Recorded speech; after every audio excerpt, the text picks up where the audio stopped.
ಗೃಹ ಸಚಿವ ಪರಮೇಶ್ವರ್ಗೆ ದೂರು ಕೊಟ್ಟಿದ್ದಾರೆ ಸಚಿವ ರಾಜಣ್ಣ. ಖುದ್ದು ಪರಮೇಶ್ವರ್ ಅವರನ್ನ ಭೇಟಿಯಾಗಿ ಸಚಿವರು ದೂರು ಕೊಟ್ಟಿದ್ದಾರೆ. ಸಿದ್ಧಾರ್ಥ ಮೆಡಿಕಲ್ ಕಾಲೇಜು ಶಾಖೆಗೆ ಹೋಗಿ ರಾಜಣ್ಣ ಭೇಟಿ ಕೊಟ್ಟಿದ್ದಾರೆ.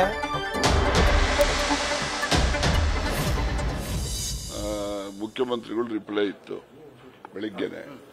ರಿಪ್ಲೈ ಇರೋ ದಿವಸ ಇವೆಲ್ಲ ಗೊಂದಲಗಳು ವಿಧಾನಸಭೆಯಲ್ಲಿ ನಡೆಯಿತು. ಆ ನಂತರ ನಾನು ಅವತ್ತೇ ಸೇಮ್ ಡೇ ನನಗೆ 4:30ಗೆ ಇಲ್ಲಿ DC ಬ್ಯಾಂಕ್ ಅಲ್ಲಿ ಬೋರ್ಡ್ ಮೀಟಿಂಗ್ ಇತ್ತು.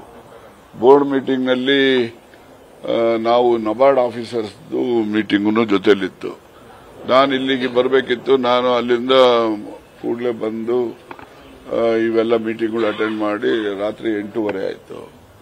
ನೆಕ್ಸ್ಟ್ ಡೇ ಮಾರ್ನಿಂಗ್ ನಾನು 10 ಗಂಟೆಗೆ ಕೋಲಾರಕ್ಕೆ ಹೋಗಬೇಕಾಗಿತ್ತು.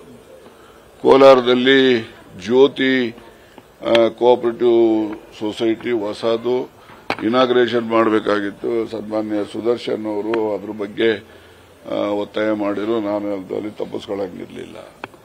ಅಲ್ಲಿಂದ ಬಂದು ನೆಕ್ಸ್ಟ್ ಡೇ ನಾನು ಗೃಹ ಸಚಿವರು ಮತ್ತೆ ಸೋಮಣ್ಣವರು 3 ಜನನು ಕೂಡ 10 ಗಂಟೆಗೆ ತಿಪ್ಟೂರಿನಲ್ಲಿ ಕಾರ್ಯಕ್ರಮ ಇತ್ತು. ನಂದಿನಿ ಕ್ಷೀರಭವನದ ಉದ್ಘಾಟನೆ ಇತ್ತು.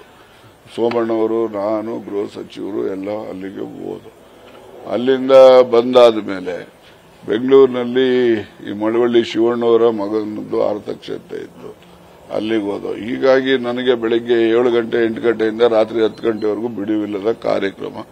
ಅದಾದ ನಂತರ ನಿನ್ನೆ ತಿರ್ಗಾ ಬೆಳಿಗ್ಗೆನೆ ನಾನು ಇದಕ್ಕೆ ಹೋಗಬೇಕಾಯಿತು. ಎಲ್ಲಿಗೆ? ತುರುವೇಕೆರೆಗೆ. ತುರುವೇಕೆರೆನಲ್ಲೂ ಕೂಡ ಒಂದು ವಾಣಿಜ್ಯ ಬಿಲ್ಡಿಂಗ್ ಇನಾಗ್ರೇಷನ್ ಇತ್ತು. ನಾನು ಅಲ್ಲಿ ಹೋಗ್ಬಿಟ್ಟೆ.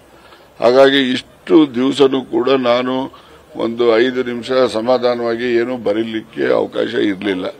ಅದರಿಂದ ನಾನು ಇವತ್ತು ಬೆಳಿಗ್ಗೆ ಫ್ರೀ ಇದ್ದೆ 11 ಗಂಟೆವರೆಗೆ. 11 ಗಂಟೆಗೆ ತುಮಕೂರಿನಲ್ಲಿ LG ಅವನೂರವರ 100ನೇ ಶತಮಾನ ಅಂದ್ರೆ ಹುಟ್ಟಿದಬ್ಬ ಅವ್ರದ್ದು ಇತ್ತು. ಅದಕ್ಕೋಸ್ಕರ ಆ ಕಾರ್ಯಕ್ರಮಕ್ಕೆ ಭಾಗಿಯಾಗಲಿಕ್ಕೆ ಅಲ್ಲಿ ಹೋದೆ.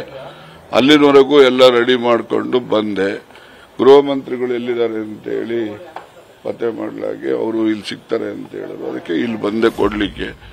ಈಗ ಅವರು ಅಧಿಕಾರಿಗಳು ಅವರ ಕಾಲೇಜಿನಲ್ಲಿ ಚರ್ಚೆ ಮಾಡ್ತಾ ಇದ್ದಾರೆ. ಅವ್ರ ಜೊತೆನಲ್ಲಿ ಇದ್ರ ಬಗ್ಗೆ ಒಂದು ಕೆಲಸ ಮಾಡೋಣ, 4:30ಗೆ ಮನೆಗೆ ಬಂದ್ಬಿಡಪ್ಪ ಅಂದ್ರು. ಆಯ್ತು ಬರ್ತೀನಿ ಅಂತ ಹೇಳಿ ಬಂದಿದ್ದೀನಿ. ಇಷ್ಟು ನಡೆದಿರೋದು. ಅವರು ನೋಡಿ ತನಿಖೆ ಸ್ವರೂಪ. ನಾನು ಗೃಹ ಮಂತ್ರಿಗಳ ಜೊತೆ ಚರ್ಚೆ ಮಾಡಿದ್ಮೇಲೆ ಅವರು ಏನ್ ಹೇಳ್ತಾರೆ ಮತ್ತೆ ನಾನು ಹೇಳಿದ್ದು ಅವ್ರು ಕೇಳೋದಿಲ್ಲ. ಅವ್ರು ಏನ್ ಹೇಳ್ತಾರೆ, ಅವ್ರಿಗೆ ಆದಂತ ಇಲಾಖೆನಲ್ಲಿ ಕೆಲವು ಮಾಹಿತಿ ಎಲ್ಲ ತರಿಸ್ಕೊಂಡಿದ್ದಾರೆ ಈಗಾಗಲೇ. ಮತ್ತೆ ಅವರು ಮುಖ್ಯಮಂತ್ರಿಗಳ ಜೊತೆನಲ್ಲಿ ಈ ನಾನು ಕೊಟ್ಟಿರ್ತಕ್ಕಂಥ ದೂರು ಅರ್ಜಿ ತಗೊಂಡು ಅವ್ರ ಹತ್ರ ಚರ್ಚೆ ಮಾಡಿ ಅಂತಿಮವಾಗಿ ಅವರು ಒಬ್ಬರನ್ನ ಏನು SIT ಮಾಡ್ತಾರೋ ಅಥವಾ DGP ADGP ಲೆವೆಲ್ ಅಧಿಕಾರಿಯಿಂದ ತನಿಖೆ ಮಾಡಿಸ್ತಾರೋ ಅದು ಗೃಹ ಮಂತ್ರಿಗಳಿಗೆ ಮತ್ತು ಮುಖ್ಯಮಂತ್ರಿಗಳಿಗೆ ಸೇರಿದಂತ ವಿಷಯ. ಅದು ಅವನೇನು ಕೊಡ್ತಾನೆ ಗೊತ್ತಿಲ್ಲ. ನನ್ನದು ನನಗಿರೋ ಮಾಹಿತಿ ಮತ್ತೆ ನನ್ನ ಕಡೆಯಿಂದ ಇರ್ತಕ್ಕಂಥ ಏನ್ ಮಾಹಿತಿ ಇದೆ ಅದು ಮಾತ್ರ ಕೊಡ್ತೀನಿ.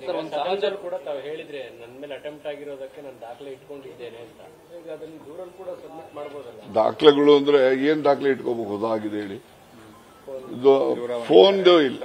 ನಾನು ದಾಖಲೆ ಅಂತ ಹೇಳಿದ್ರೆ based on the CC camera ಮೇಲೆ ದಾಖಲೆ ಆಗುತ್ತೆ ಅಂತ ಅನ್ಕೊಂಡೆ. CC ಕ್ಯಾಮ್ರಾನೇ ಹಾಕಿಲ್ಲ ಅಂತ ಹೇಳಿ ಆಮೇಲೆ ಗೊತ್ತಾಯ್ತು. ಪ್ಲಾನಿಂಗ್ ಎಲ್ಲ ಯಾವ ಮಂತ್ರಿ ಮನೆಗೂ ಹಾಕಿಲ್ವಂತಲ್ಲ. ಅಲ್ಲ ರೀ, ನಮ್ಮ ಮನೆ ಹತ್ರ ನಿಮ್ಗೆ ಗೊತ್ತಿರೋಂಗೆ ಬೆಳಿಗ್ಗೆ ಹೊತ್ತು 100 ಜನ ಇರ್ತಾರೆ. ಅವ್ರ ಮುಖ ನೋಡಿ ಮಾತಾಡ್ಸೋದೇ ಕಷ್ಟ. ಹಂಗಿರೋವಾಗ ವಿಡಿಯೋ ಮಾಡೋದು ಅದೇನಾಗ್ತದೆ, ಯಾವುದೇ ಈ ತರ ಕುತಂತ್ರ ಮಾಡಬೇಕಾದ್ರೆ ಮೊದಲೇ ಪ್ಲಾನ್ ಇಟ್ಕೋಬೇಕು. ಪ್ಲಾನ್ ಇಟ್ಕೊಂಡ್ರೆ ಆಲ್ ಆಫ್ ಎ ಸಡನ್ ಏನು ಮಾಡೋಕ್ಕಾಗಲ್ಲ. ಅದು ಮನುಷ್ಯನ ವೀಕ್ನೆಸ್ ಅಷ್ಟೇ ಅದು. ಅದರಿಂದ ದಯಮಾಡಿ ಆ ರೀತಿಯಲ್ಲಿ ಏನೆಲ್ಲ ನಡೆದಿದೆ ಅನ್ನೋದು ಪ್ರಾಮಾಣಿಕವಾಗಿ ಹೇಳ್ತೀನಿ. ಸರ್, ಈ ರೀತಿಯ ಕುತಂತ್ರ ನಡೀತಾ ಇದೆ ಅಂತ ಹೇಳ್ತಾ ಇದ್ರಿ ಸರ್. ಈ ರೀತಿ ಕುತಂತ್ರದ ರಾಜಕಾರಣಕ್ಕೆ ಎಲ್ಲರೂ ಕಡಿವಾಣ ಹಾಕಬೇಕು ಅಂತ ಹೇಳ್ತಾ ಇದ್ದಾರೆ. ಆದ್ರೆ ನಿಮ್ಮಲ್ಲಿ ಏನಾದರೂ ಆತಂಕ ಮತ್ತೆ ಒತ್ತಡ ಏನಾದ್ರು ಹೇರುವಂತ ಕೆಲಸ ನೋಡಿ, ಯಾವುದೇ ರೀತಿ ಒತ್ತಡ ನನ್ನ ಮೇಲೆ ಇಲ್ಲ. ಯಾರು ನನಗೆ ಒತ್ತಡ ಮಾಡುವಂತ ಪ್ರಯತ್ನನೂ ಮಾಡಲ್ಲ. ನಾವು ಯಾರು ಹೇಳಿದ್ರು ಕೇಳೋನಲ್ಲ ಅಂತ ನಿಮಗೂ ಗೊತ್ತು, ಎಲ್ರಿಗೂ ಗೊತ್ತು. ಅದರಿಂದ ಯಾರು ನನಗೇನು ಹೇಳಕ್ಕೂ ಬರೋದಿಲ್ಲ. ಒತ್ತಡ ಮೊದಲೇ ಮಾಡಲ್ಲ. ಎಲ್ಲ ಈಗ ಹೈಕಮಾಂಡ್ ಎಲ್ಲಾ ಮೂಲದಿಂದನೂ ಕೂಡ ಮಾಹಿತಿ ತರಿಸ್ಕೊಂಡಿದ್ದಾರೆ. ಅವರು ಹೈಕಮಾಂಡ್ ನಲ್ಲಿ ಈಗ ಮುಖ್ಯಮಂತ್ರಿಗಳನ್ನು ಮತ್ತೆ AICC ಅಧ್ಯಕ್ಷರು ಕೂಡ ಭೇಟಿಯಾಗಿದ್ದಾರೆ. ಅಲ್ಲಿನೂ ಕೂಡ ನನ್ನ ತಿಳಿದಿರುವ ಮಟ್ಟಿಗೆ ಒಂದು ಸೂಕ್ಷ್ಮವಾಗಿ ಅಲ್ಲಿನೂ ಕೂಡ ವಿಷಯದ ಚರ್ಚೆ ಆಗಿದೆ ಅಂತ ನಾನು ಅನ್ಕೊಂತಾ ಇದ್ದೀನಿ. ಬಟ್ ಆಗಿದೆ ಅಂತ ಯಾರು ನನಗೆ ಹೇಳಿಲ್ಲ. ಸತೀಶ್ ಜಾರಕಿಹೊಳಿ ಅವರು ಹೋಗಿದ್ದಾರೆ ಸರ್, ಅವರು ದೆಹಲಿಗೆ ಹೋಗಿದ್ದಾರೆ, ಇನ್ನು ಹೋಗೋರು ಇದ್ದಾರೆ. ನಿಮಗೆ ಇರೋ ಅನುಮಾನಗಳನ್ನ ಅಥವಾ ಯಾವ ರಾಜಕೀಯ ನಾಯಕರು ಇರಬಹುದು ಅನ್ನೋ ಡೌಟ್ ಏನಿದೆ ಅದನ್ನ ನೀವು ಹೈಕಮಾಂಡ್ ಮುಂದಾದ್ರೂ ಓಪನ್ ಅಪ್ ಆಗಿ ಹೇಳ್ತೀರಾ? ಅಲ್ಲಲ್ಲ, ನನಗೆ ನೋಡಿ, ನಾನು ಆ ರೀತಿ ಹೇಳ್ಬೇಕು ಅಂದ್ರೆ ನನ್ನ ಹತ್ರ ಏನಾದ್ರು ಪುರಾವೆ ಇರಬೇಕು. ಏನೇ ಪುರಾವೆಗಳು ಮತ್ತೆ ಏನೇ ಮಾಹಿತಿ ಬರಬೇಕಾದ್ರೂ ಕೂಡ ತನಿಖೆಯಿಂದನೇ ಆಚೆ ಬರಬೇಕು. ಸುಮ್ಮನೆ ನಾವೇನೇ ಹೇಳಿದ್ರು ಕೂಡ it all amounts to speculation. ನಾವು ಸ್ಪೆಕ್ಯುಲೇಟ್ ಮಾಡೋದು ಸರಿ ಇರೋದಿಲ್ಲ. ನೋಡೋಣ, within a day or two ನಾನು ಅರ್ಜಿ ಕೊಟ್ಟ ಮೇಲೆ ಯಾವ ರೀತಿಯಲ್ಲಿ ತನಿಖೆಗೆ ಕ್ರಮ ತಗೊಳ್ತಾರೆ, ಅದ್ರ ಮೇಲೆ ಅವರು ಆ ತನಿಖಾಧಿಕಾರಿಗಳು ಏನೆಲ್ಲ ನಮ್ಮನ್ನ ಮಾಹಿತಿ ಕೇಳ್ತಾರೆ ಅದನ್ನೆಲ್ಲ ಸೂಕ್ಷ್ಮವಾಗಿ ಕೊಡ್ತೇವೆ. ಅಲ್ಲಲ್ಲ, ನೋಡಿ, ನನ್ನ ನಿರೀಕ್ಷೆ, ನನ್ನ ಒಂದು ಬೇಡಿಕೆ ಏನಂದ್ರೆ ಈ ರೀತಿ ಯಾರೆಲ್ಲ ಮಾಡ್ತಾರೆ ಅದು ನಿಲ್ಲಬೇಕು. ನಾಳೆ ಇವತ್ತಿಂದ ಯಾರ್ಯಾರ ಮೇಲೋ ಮಾಡವ್ರೆ, ಈಗ ನಮ್ಮ ಮೇಲೆ ಪ್ರಯತ್ನ ಮಾಡ್ತಾರೆ, ಮುಂದೆ ಇನ್ಯಾರ ಮೇಲೂ ಆಗಬಾರ್ದು. ಯಾರು ಈ ರೀತಿಯ ದುಸ್ಸಾಹಸಕ್ಕೆ ಕೈ ಹಾಕುವಂತ ಕೆಲಸ ಯಾರು ಮಾಡಬಾರ್ದು. ಆ ರೀತಿಯ ಒಂದು ವಾತಾವರಣ ಬರಬೇಕು ಅಂತಕ್ಕಂಥದ್ದು ಆಶಯ. ಆಮೇಲೆ 10ನೇ ತಾರೀಕು ಮೇಲೆ ನೀವು ಇನ್ನೊಂದು ಸ್ಟೇಟ್ಮೆಂಟ್ ಗಮನಿಸಿರ್ಬೋದು, ಹಾಯ್ ಅಂದ್ರೆ ಹಾಯ್ ಅಂತಾರೆ, ಅದು ತಪ್ಪು. ಈ ತರದ ಅವ್ರವ್ರ ಅನುಭವ ಅವ್ರವ್ರು ಹೇಳ್ತಾರಪ್ಪ, ನನಗೆ ಆ ತರ ಅನುಭವ ಯಾವುದು ಆಗಿಲ್ಲ. ನಡೀರಿ. ಬಿಜೆಪಿ ಅವರೆಲ್ಲರೂ ಏನ್ ಹೇಳ್ತಾ ಇದಾರೆ ಅಂದ್ರೆ, ನಾವು ರಾಜಣ್ಣ ಅವರ ಪರವಾಗಿ ಬಾವಿಗೆ ಅವರೇ ಯಾಕೋ ಇಂಡೇಟ್ ಆಗ್ತಾ ಇದಾರೆ, ದೂರ ಕೊಡ್ತಾ ಇದ್ದಾರೆ, ಅಲೋ ಅಂದ್ರು. ಆಯ್ತು, ಓಕೆ, ಥ್ಯಾಂಕ್ ಯು. ಹಾಗೆ ಫೈನಲಿ ರಾಜಣ್ಣ ದೂರು ದಾಖಲು ಮಾಡಿದ್ದಾರೆ, ದೂರು ಕೊಟ್ಟಿದ್ದಾರೆ. ಆಗಲೇ ಅವರು ಮಾತಾಡ್ತಾ ಇದ್ರು, ಗೃಹ ಸಚಿವರನ್ನ ಭೇಟಿ ಮಾಡ್ತೀನಿ, ಗೃಹ ಸಚಿವರು ಎಲ್ಲಿದ್ದಾರೆ ಅಲ್ಲೇ ಹೋಗಿ ದೂರು ಕೊಡ್ತೀನಿ ಅಂತ ಹೇಳಿದರು.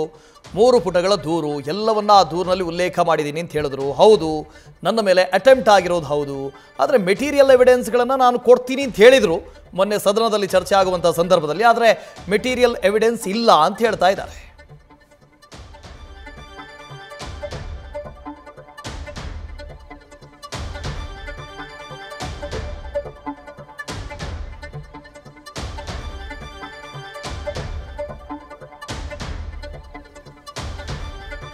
ಸೊ ರಾಜಣ್ಣ ಅವರು ಇವತ್ತು ಭೇಟಿ ಆಗಿದ್ದಾರೆ, ಗೃಹ ಸಚಿವರನ್ನ ಭೇಟಿ ಆಗಿದ್ದಾರೆ. ಆದರೆ 4:15 ಬನ್ನಿ ಕಂಪ್ಲೇಂಟ್ ತಗೋತೀನಿ ಅಂತ ಗೃಹ ಸಚಿವರೇ ಹೇಳಿದಾರಂತೆ.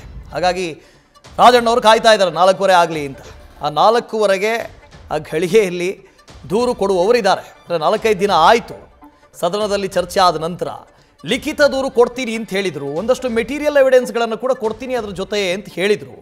ಇವತ್ತು ಬೆಳಗ್ಗೆ ಮಾಧ್ಯಮದ ಮುಂದೆ ಮಾತಾಡ್ತಾ ರಾಜಣ್ಣ ಅವರು ಹೇಳಿದ್ರು, ಒಂದು 3 ಪುಟಗಳ ದೂರನ್ನು ನಾನು ಬರೆದಿದ್ದೀನಿ, ಡ್ರಾಫ್ಟ್ ಆಗ್ತಾ ಇದೆ, ಅದರಲ್ಲಿ ಎಲ್ಲ ವಿಚಾರಗಳ ಬಗ್ಗೆಯೂ ಕೂಡ ಇದೆ. ಮೆಟೀರಿಯಲ್ ಎವಿಡೆನ್ಸ್ಗಳು, CCTV ಕ್ಯಾಮ್ರಾದ ಫುಟೇಜ್ಗಳಿದ್ದಾವೆ ಅಂತ ಅಂದ್ಕೊಂಡಿದ್ದೆ, ಆದರೆ ಬೆಂಗಳೂರಿನ ನಿವಾಸದಲ್ಲಿ CCTV ಹಾಕಿಲ್ಲ. ಸೊ ಮೆಟೀರಿಯಲ್ ಎವಿಡೆನ್ಸ್ ಇಲ್ಲ. ಯಾವ ರೀತಿಯಾಗಿ ತನಿಖೆ ಮಾಡ್ತಾರೋ ಗೊತ್ತಿಲ್ಲ, ಯಾವ ಲೆವೆಲ್ನಲ್ಲಿ ತನಿಖೆ ಮಾಡ್ತಾರೆ, ತನಿಖೆ ಸ್ವರೂಪ ಹೇಗಿರುತ್ತೆ ಅದ್ರ ಬಗ್ಗೆಯೂ ನಮಗೆ ಗೊತ್ತಿಲ್ಲ. DGP ADGP ಹಂತದಲ್ಲಿ ಅಧಿಕಾರಿಗಳಿಂದ ಏನಾದರೂ ತನಿಖೆ ಮಾಡಿಸ್ತಾರೋ ಅಥವಾ SIT ತನಿಖೆಯನ್ನು ಮಾಡಿಸ್ತಾರೋ ಮುಂದಿನ ದಿನಗಳಲ್ಲಿ ನೋಡಬೇಕು ಅಂತ ರಾಜಣ್ಣ ಹೇಳಿದ್ದಾರೆ.